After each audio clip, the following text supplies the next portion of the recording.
Bladel. Tina Bladel. Emily Bladel. Tyler Harden.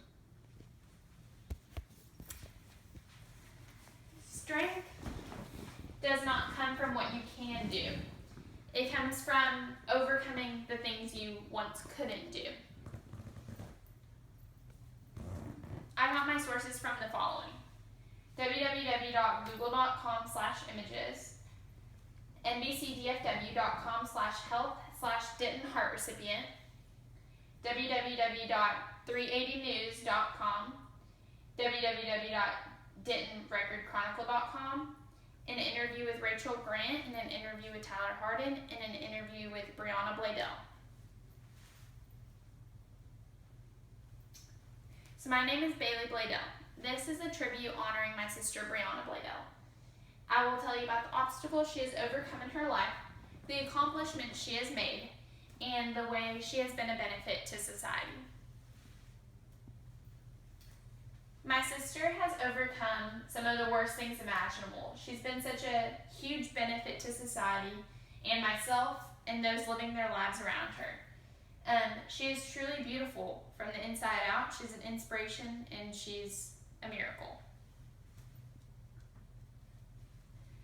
There were many obstacles in my sister's life, but she overcame every single one of them, and she beat the odds. 20% of all children with hypoplastic left heart syndrome die at the beginning of birth. What specifically was wrong with Brie at birth was the underdevelopment of the left ventricle of her heart. Hypoplastic left heart syndrome means that the left ventricle in your heart is missing or just completely underdeveloped. In Brianna's case, it was completely missing. 2 days after Brianna was born, they caught her heart disease. She woke up not breathing in the middle of the night after being discharged from the hospital. My mother took her back to the hospital, and the doctors did their test, realized that she had hypoplastic left heart syndrome. This is when my parents would try to kiss her goodbye. They decided that they were going to let her go peacefully instead of trying to push her through life support and seeing her die after just a few months of living. My parents baptized Brianna and took her home to give her her last rites. After they took her home, they didn't expect her to be awake the next morning. The next morning she woke up and was perfectly fine. She was a miracle within itself. At just the age of 13, she was diagnosed with protein-losing enteropathy. She was 1 week away from her birthday, and that was her one wish, was to make it to her birthday. And for the next 6 years, little did she know she was going to be put on home health care. This is when she was going to be getting protein infusions 3 times a week for hours and hours and hours on end. And after some time, she was struggling in school, having to have someone come out to from the school to teach her. She was falling behind, and the infusions were slowly stopping to work. And it was really a heart transplant or nothing. One of Brianna's greatest obstacles was deciding whether or not to get a heart transplant. The idea of someone dying for her to live just wasn't right with her. It took her a long time to overcome this, but then she decided to get on the heart transplant list and put it in God's hands.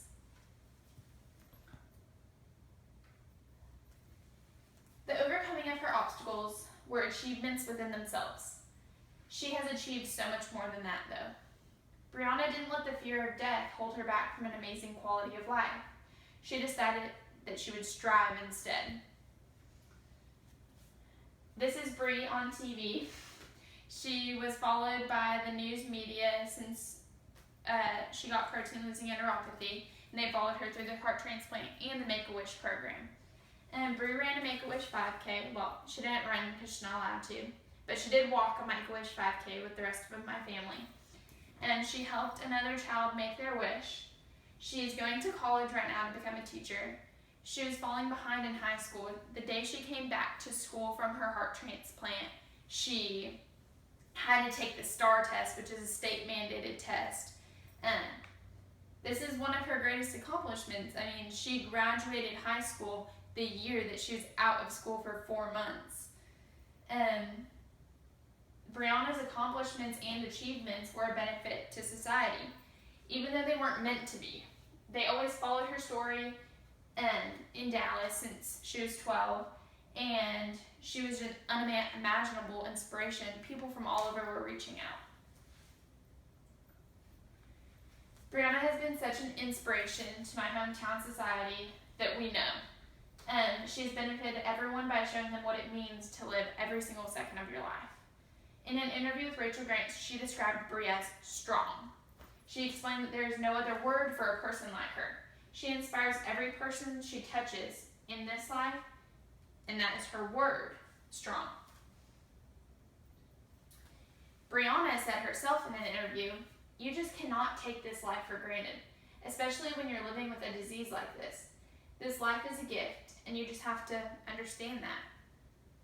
The news media has reached out to everyone in the Dallas area to tell them about Brianna's story. She has a Facebook page called The Hopeful Heart, and this page has gotten many likes and touched many lives. About everything that she has been through, she is living today. She is living, breathing proof that miracles do exist, that God exists. Her beauty, strength, and friendship is what I'm honoring today, and she truly deserves it. This is Bri with the mother of the transplant donor. This is the mom listening to Bri's heart for the first time. So in conclusion, I would like to honor my sister because she overcame these obstacles in her life, because of her accomplishments that were amazing, and because of her unbelievable benefit to society. But mostly, I honor her because she's my hero. I honor her because she is the person that I look up to the most. She has never given up on a single thing in her entire life, and she is the most amazing, selfless person I've ever known. Thank you. And Tyler Harden. Bri Bladell. Tina Bladell. Emily Bladell. thank you.